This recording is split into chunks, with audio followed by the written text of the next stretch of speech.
Welcome to the Face Mask podcast. Sorry. My name is John Alsace, and Nick Payne is not here with me today. He's feeling a little bit under the weather, so change your plans. You just got me, and I'm not, I'm not good at talking to myself by myself. Like I've never done this before, so we're just gonna give this a shot though. We wanted to get to some content out to you, and it's been a week since we put something out, so we needed to put something out, and no West for the weary, wicked, whatever that saying is. I don't know. Whatever. But all right, you got to bear with me today. It's gonna be a weird one. But today we're going to talk about some young quarterbacks, specifically rookies, but we got some 2-year and 3-year quarterbacks that we are going to be talking about just because they're kind of interesting to touch on right now based off of their projection of what we had for them coming into the season and where they're at right now. And you can kind of guess who I'm talking about just by that. But first, you wanted to get into the newest of new quarterbacks. That's Tua Tagovailoa. He's 2 games deep into his starting career in Miami, and the first game was against the Rams. They won the game, but largely based off of the defense, and Tua went 12 of 22 for 93 yards and 1 touchdown. QBR of 80, which is, average. But he didn't look that good. I mean, you expect somebody who throws 22 attempts out there to have a completion percentage above 50. He was barely above 50. He had 54.5, and you'd expect someone of his caliber to put up more than 93 yards. But there you go. But in his next game on the road against Arizona, against arguably an MVP candidate in Kyler Murray, who had an amazing day. 100 yards on the ground, more than 100 yards on the ground and a touchdown, and 3 TDs through the air. I mean, Kyler Murray is crazy. He really is a dark horse for the MVP, and I think if Russell Wilson continues to kind of stumble like he did in Buffalo this week, then I really think he has a good shot at it. But Tua beat him out. Tua got a win on the road, 34-31, really close finish. Tua, without a run game, went 20 of 28 for 248 yards and 2 touchdowns, no interceptions, QBR of 122, and he upped his completion percentage to 71. And this is against Arizona, who has one of the best pass defenses in the league. We're talking about Patrick Peterson and stuff. And this is also a game where Tua lost arguably the receiver he had the most rapport with coming in through the first half, really, in Preston Williams. Now, he's day-to-day with an ankle. He could play next week, according to, people on Twitter. People who know on Twitter, the team, whatever. You know what I'm talking about. But it's impressive that Tua did this, because he did this with no run game, and he threw to 7 different receivers, and 7 different receivers in the first game where he threw more than 90 yards, So it's just impressive to see the turnaround there, and it's impressive to see it on the road. And I think this is what we can expect going forward. And he also had a rushing floor because he rushed 7 times for 30-something yards. So I really like the trajectory for Tua. It's hard to say if this is his absolute ceiling or if this is his floor or if this is his average. We really don't know yet. But he's someone to definitely keep an eye on. I don't think you're starting him outside of 2 QB leagues. But in 2 QB leagues, he's definitely somebody that you pick up.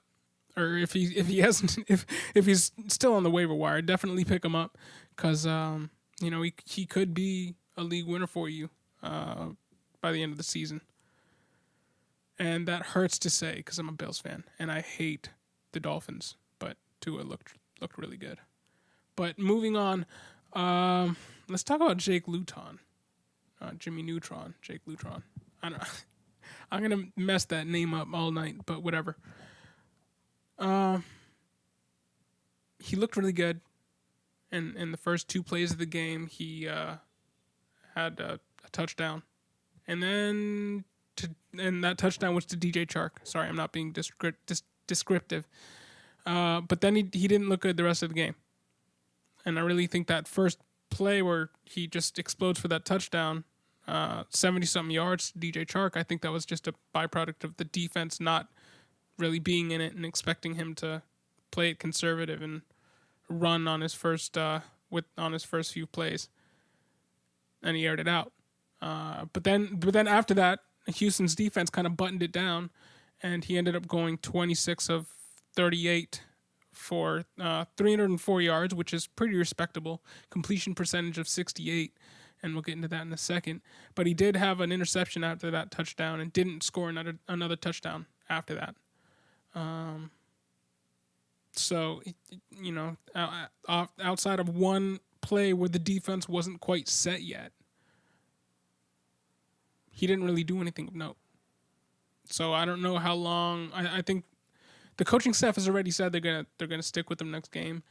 But if he continues to play like this, where he puts up a bunch of yards and his completion percentage looks pretty good for a rookie, but he can't score touchdowns, then that's going to be an issue. But Jake Luton, he was a 6th round pick. He had 26 touchdowns and 3 TDs in his last college year, and he was a late declare. So he's an older prospect coming out of the college ranks.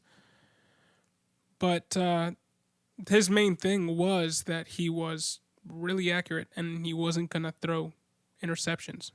But he was also, his mechanics weren't quite there for a guy his size, and they weren't sure how he was going to translate to the NFL. They didn't know if he was going to be more just like a Mike Glennon, who's weirdly enough on this team, or not even that, or turn into I don't know who's as wiry, thin, and tall as him in the NFL, but who knows?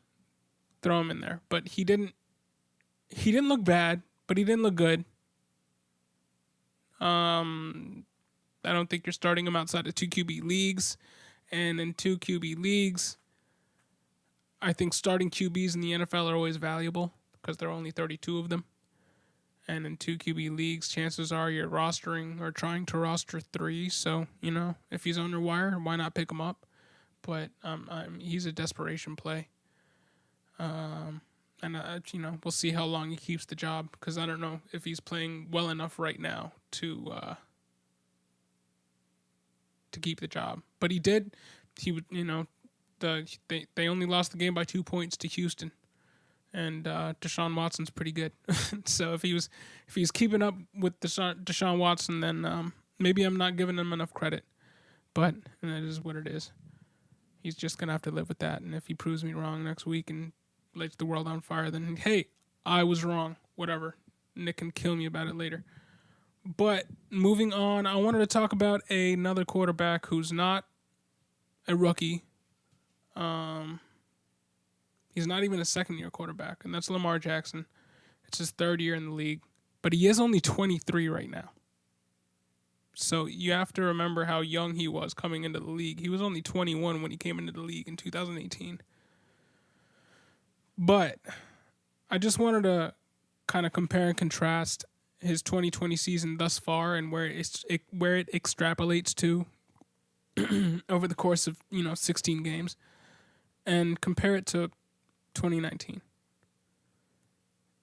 2019 was obviously his MVP season. He had 3,100 yards through the air and 36 touchdowns. Insane touchdown percentage of 9. It's crazy.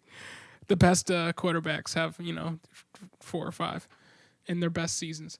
So 9 is just insane. But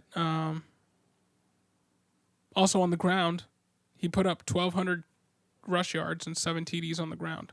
So he was basically an RB1 and a quarterback 2 in one player, which makes him a quarterback 1, obviously.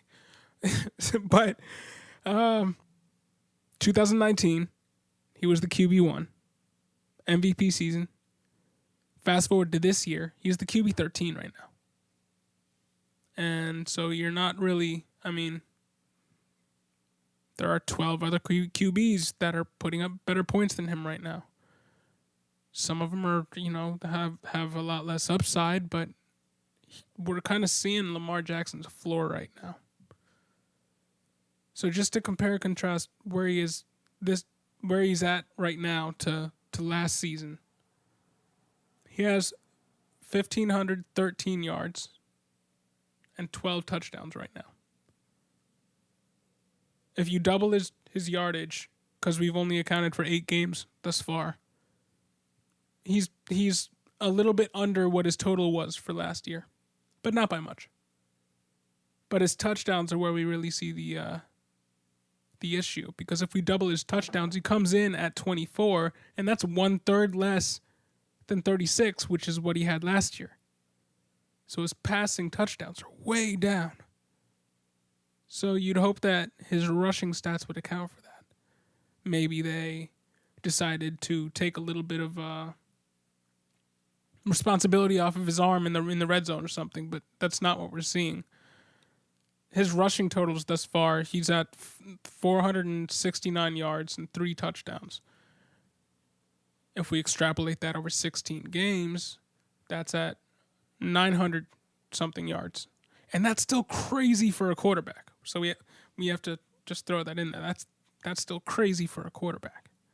But it's not 1,200 like you had last year. And he's only due for 6 touchdowns on the season. Last year he had 7. So he'd need to do better than he did in the first half of the season to even have a glimpse of being better than he did on the ground last year. So where do we go from here? In redraft, maybe see if you can sell him off a name recognition. Because I don't think this is going to change. I don't think Dez Bryant coming in is going to change this. So I don't know what they do here. I think a lot of this has to do with, at least last game, the O-line. Because he lost 2 starters on the O-line last game for the whole season. Or at least one of them is on IR. Tyree Phillips, he's on IR. Which can only last 3 games, but you never know, could be longer. And they also lost their left tackle for the season. So that hurts. They also lost Mark Ingram for the season. Or not for the season, but for at least the last few games. And he hasn't looked anywhere near as effective as he was last season. So there is that to account for as well. And, I think it's just a byproduct of NFL coaches and coaching staffs learning what he does well and what he doesn't do well by looking at his tape from last year and throwing that right back at him. And, but I do think this is his floor. And I think there's nowhere to go but up for him because he was truly crazy electric last season. I mean, he was doing things that we had never seen in the NFL, really. So, of course, I think he can get back there. I think it's on the GM and the coaching staff, the GM I think he needs more protection. I think you need to really boost his O-line and maybe give him a true number 1 wide receiver, not Dez Bryant, so you can let Marquise Brown just be a speed guy, a la Deshaun Jackson, and then go out and get a Alshon Jeffrey on the other side or something, and there you got, the blueprint to what got Philadelphia their Super Bowl. One speedy guy on the outside, one huge guy on the other side. You already got the stud tight end, so I don't know. I'm just talking. But yeah. Bottom line is see what you can get for Lamar Jackson. See if you're in redraft, see if you can get a guy like Aaron Rodgers or something for him. I don't know if anybody's giving him up right now, but I'd even go and get like a Ryan Tannehill, or I don't know. I'd really love it if Nick were here, because I'd ask him if he'd think of a guy like Teddy Bridgewater over Lamar Jackson right now. So I don't really know. Or maybe you hold him and hope it gets better, because he really is that good of a quarterback. But I personally, for me, I just don't see him putting it together this season. So I would move on. But in the spirit of moving on, I'm going to start talking about a different guy here, and that's Justin Herbert. He has lit the world on fire. He's currently the QB9. Maybe that's somebody you trade Lamar Jackson for. See if somebody has Justin Herbert and is willing to let him go. But Justin Herbert's been a clear-cut QB1 for the past 5 weeks. And for the past 5 weeks, he's scored at least 3 touchdowns. In one of those games, he scored 4 touchdowns against New Orleans. And through that period, he's only thrown 3 interceptions, which is it's pretty remarkable for a rookie coming into the season. He looks like coming into the league, he looks like a vet. He really does. That hasn't translated to winning. But from a fantasy perspective, I think you can start him every week. I really do. He's only gotten better, and I think he's only going to continue to get better. And he's got the weapons to do it. I mean, Keenan Allen is proving week in and week out to be one of the best wide receivers in the league, and we're just seeing him now with a guy with an electric arm instead of a guy like Phillip Rivers, who we know has been kind of meh for a few years now.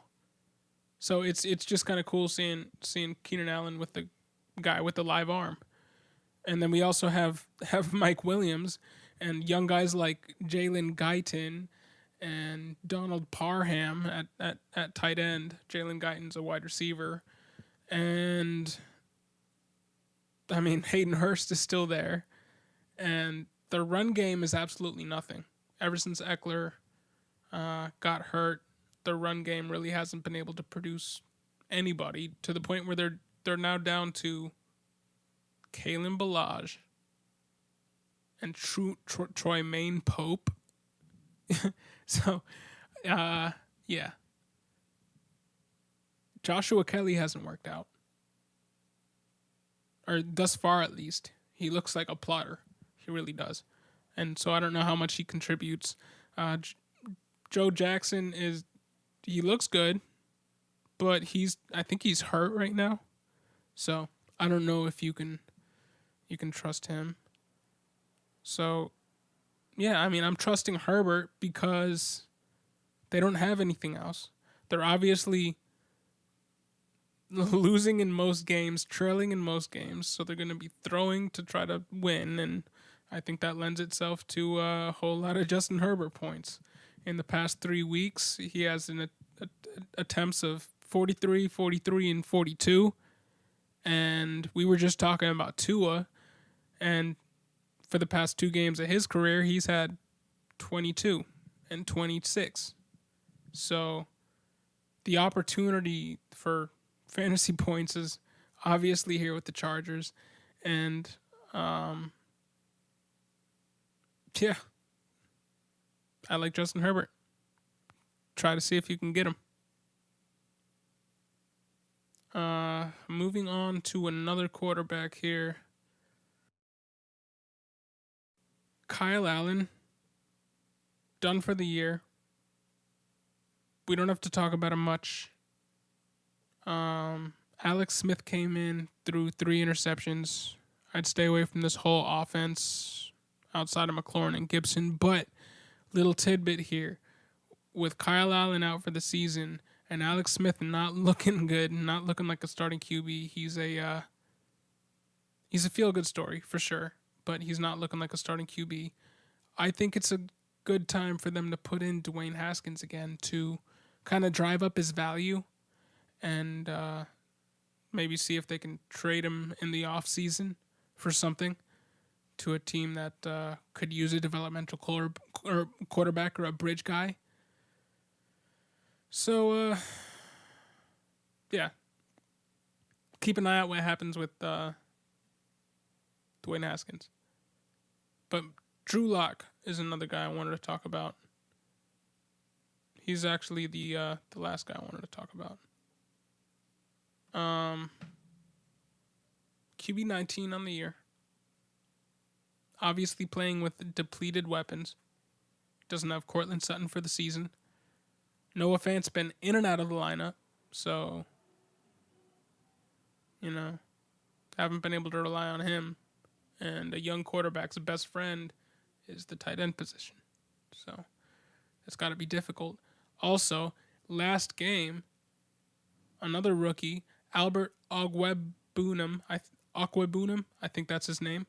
Albert O is what people call him. I'm going to try to pronounce his whole name because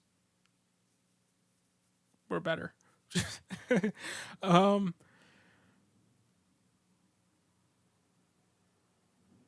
I completely lost my train of thought. Tight ends. Yes, they lost him. He's out. So, with Fant out too, I don't know who they're going to turn to at tight end. Probably Jake Butt and Jeff Heuerman. So, I would stay away from Drew Lock moving forward. Because while he does have Judy and Hamler out there, and he does have Tim Patrick and Deshaun Hamilton, the running game sucks. Melvin Gordon can't do anything. Especially when he's sharing the load with Philip Lindsay, who looks a whole lot better than him, but is playing injured right now and is getting limited attempts, but outperforming Gordon every single time they've played together.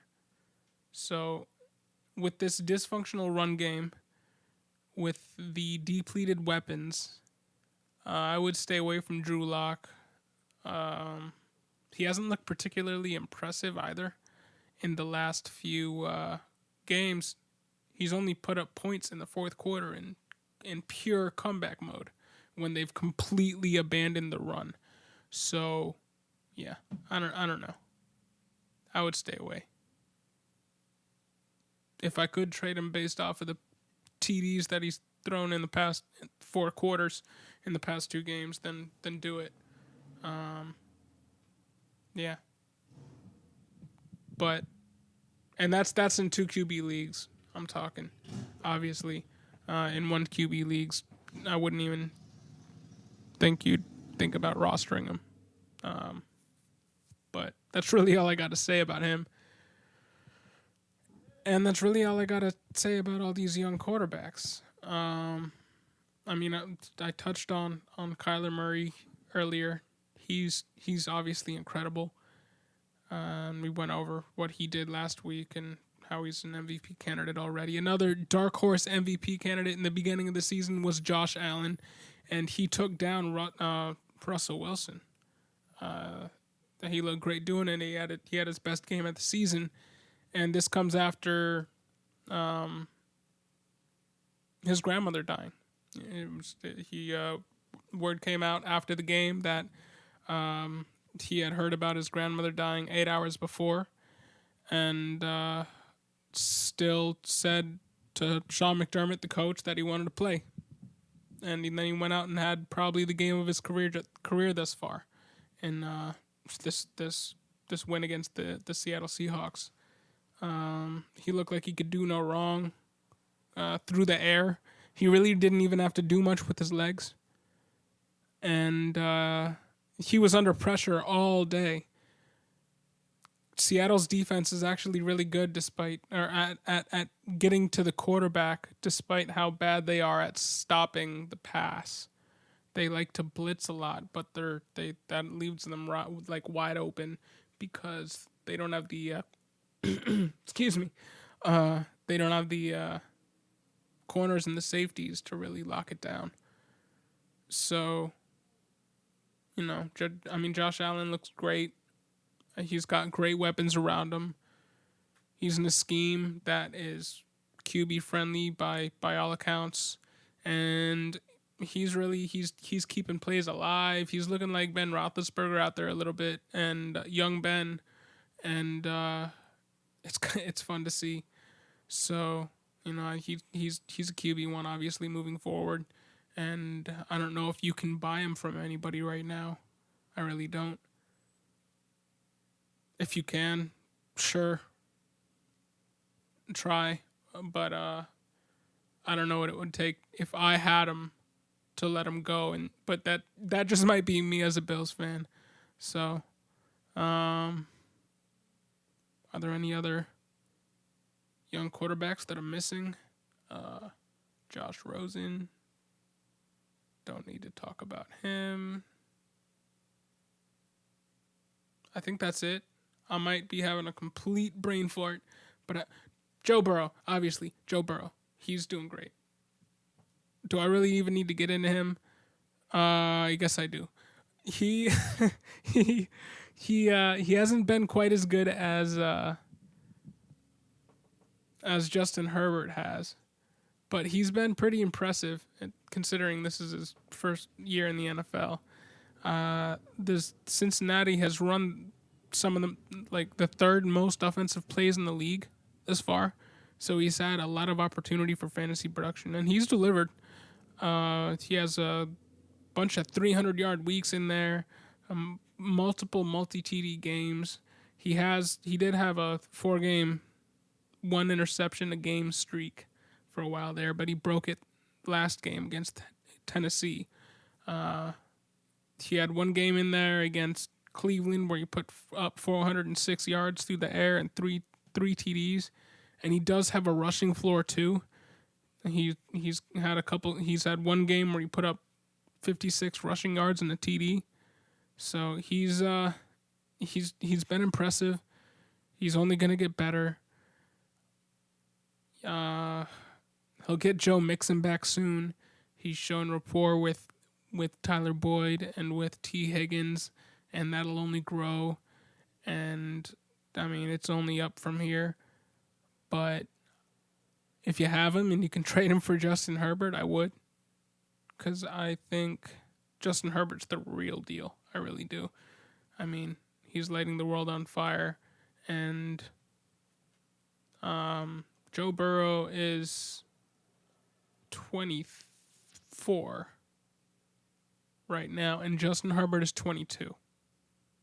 So if you're in if you're looking at it from a dynasty perspective, I think I'd almost rather have Justin Herbert right now than Joe Burrow. And that has a lot to do with the weapons around him because they're ready-made. And they're ready to go right now. They have a great defense, and they have stars in Eckler when he's healthy and Allen, and they're ready to go now. Whereas in Cincy, I think Burrows has to grow with T. Higgins and build that relationship. I think it's already there with Justin Herbert and Keenan Allen, and it's shown. So, that's just me. Nick probably disagrees. In fact, I'm willing to bet money he disagrees. But from a dynasty perspective, I would rather have Justin Herbert over Joe Burrow and Tua. But whatever. That's just me. And on that note, I'm going to end this before I start rambling because I'm about to. So, thank you for listening, and I hope Nick comes back soon because I don't like talking by myself. But until next time, thanks for listening.